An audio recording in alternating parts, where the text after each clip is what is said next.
The News Day continues here on One News Now. I'm Sean Yao. Interior Secretary Eduardo Años says they have ordered the National Police Force to enforce the suspension of e-sabong operations. In an interview with Radio 5, Años said that authorities are ready to arrest violators even if the official document on the suspension order is still pending. President Duterte ordered the suspension of online cockfighting, citing its negative social impact. Seryoso ang ating Pangulo sa pagpapasaraan ng isabong at I believe na hanggang matapos ang termino ng Pangulo ay hindi yan mabubuksan. For its part, PAGCOR is looking to introduce new games to replace the 640 million pesos in monthly revenues generated by online cockfighting. We'll have to think of or look for new kind of games that we can offer or regulate other existing games that are not yet regulated right now so we can replace the income coming from isabong. But it's not that easy. We'll still have to look for additional games that we can offer. Former Justice Secretary Vitaliano Aguirre denies coercing a key witness to testify against Senator Laila De Lima. Former Bureau of Corrections Chief Rafael Ragos earlier recanted his sworn statements against De Lima. Aguirre questioned the timing of the retraction, which came just 1 week before the national elections. De Lima is running for a second senatorial term in the May polls. Ragos's recantation also came just a few days after confessed drug lord Kerwin Espinosa took back his own accusations against the senator. Nagkakaroon ng retraction. Ang usual retraction niyan, binabawi ng complainant yung kanyang demanda against the accused kasi binayaran ng pera. Ba't ngayong eleksyon lamang siya sumulpot?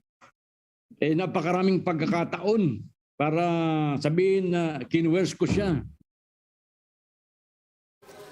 We'll be back with more stories after this quick break. Keep it here on One News.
still watching One News Now.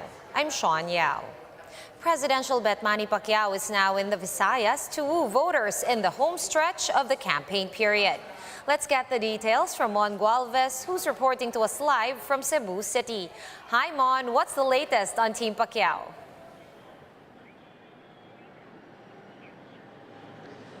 Hi, Sean. Some people received text messages about the senator's Pabahay program, and Pacquiao himself confirms that these indeed came from his camp. The text message apparently informs the recipient that his or her Pabahay form has been received and encoded. These are the forms that Pacquiao's team has been distributing throughout his campaign. The senator said those who registered were provided IDs, which means they will be prioritized for the housing program should he win the presidency. But Pacquiao clarified that he is not just giving away free housing, but also free education and livelihood. The senator claims that 35 million of these IDs for his Pabahay, free education and livelihood program have been released. Pacquiao hopes that this will translate into votes come May 9. Pacquiao also reminds his supporters that the Pabahay forms are free. So if anyone asks for payment in return, this is likely fake and should report it to their team right away. Sean, the Team Pacquiao allotted 3 days to campaign around the different towns and cities here in Cebu province to woo voters, despite of not having any endorsement from One Cebu nor any incumbent local officials. Moreover, their campaign or their Cebu campaign leg will end with the Meeting de Avance this coming Friday. Sean? Right, thank you so much for those updates. Mon Gualvez reporting to us live from Cebu City. Meanwhile, the Uniteam tandem of Bongbong Marcos and Sara Duterte is making one final push to secure votes through a series of Meeting de Avance across the country. Marian Enriquez with the details. Thousands of supporters attended Uniteam's Meeting de Avance on Tuesday night. With less than a week remaining before the national elections, the tandem of Ferdinand Marcos Jr. and Davao City Mayor Sara Duterte is going for one final push through a series of Meeting de Avance in Luzon, Visayas, and Mindanao. Their first stop was at the Gimbal Football Field in Iloilo. Patuloy po ang aming pagsigaw ng mensahe ng pagkakaisa. Hindi ko lang alam kung kaya mag-caller, Mario. Kita natawagan Patuloy po upang kami ay humingi ng patuloy po kami humihingi ng support upang maluklok kami sa mga matataas na posisyon upang masimulaan na namin ang pagkakaisa ng Pilipinas. Marcos Jr. and the Uniteam held this campaign on Tuesday night in a known opposition bailiwick. The vote-rich province of Iloilo is considered as one of the strongholds of the Liberal Party.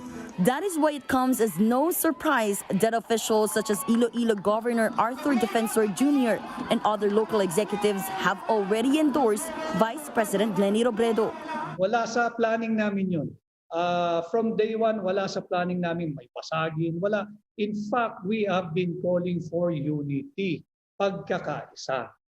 Recall that Marcos lost both in Iloilo Province and Iloilo City during the 2016 vice presidential race as Robredo dominated both areas. Still, that hasn't stopped some local officials from expressing their support for the Uniteam. This includes Iloilo 1st District Representative Janet Garin, who used to be Health Secretary under late President Noynoy Aquino. Ang tinitingnan po namin pagkatapos ng eleksyon ay panalo si Bongbong Marcos. Pero hindi siguro ganun kamalawak dahil of course yung Iloilo City naman ay medyo nasa kabilang partido. After Iloilo, the Uniteam will then head to Tagum City in Davao del Norte on Thursday, May 5. Here, Davao del Norte Governor Edwin Jubahib and Davao del Norte 1st District Representative and Partido Reforma President Pantaleon Alvarez have both endorsed Leni Robredo. And come May 7, Marcos Jr. and Inday Sara will hold its finale Meeting de Avance in Parañaque. For News 5, Marian Enriquez, we are One News. And Pastor Apollo Quiboloy's SMNI or Sunshine Media Network is facing a complaint seeking to revoke its license to broadcast on free TV. In a 16-page complaint filed before the National Telecommunications Commission, The mother of 2 students abducted by Jovito Palparan Jr. stated that the network spreads false information and is biased in its reporting. SMNI managed to interview the convicted kidnapper without informing the Justice Department. NTF-ELCAC spokesperson Lorraine Badoy, who has been repeatedly accused of red tagging, conducted the interview. For more updates, visit News 5, The Philippine Star, and Business World online. Visit our website, onenews.ph, for more in-depth analysis. You can also catch One News on the Signal Play app. Register for a free account at www.signalplay.com and stream One News live anytime, anywhere. Masks on, wash hands, and stay safe, Philippines. I am Sean Yao. We are One News.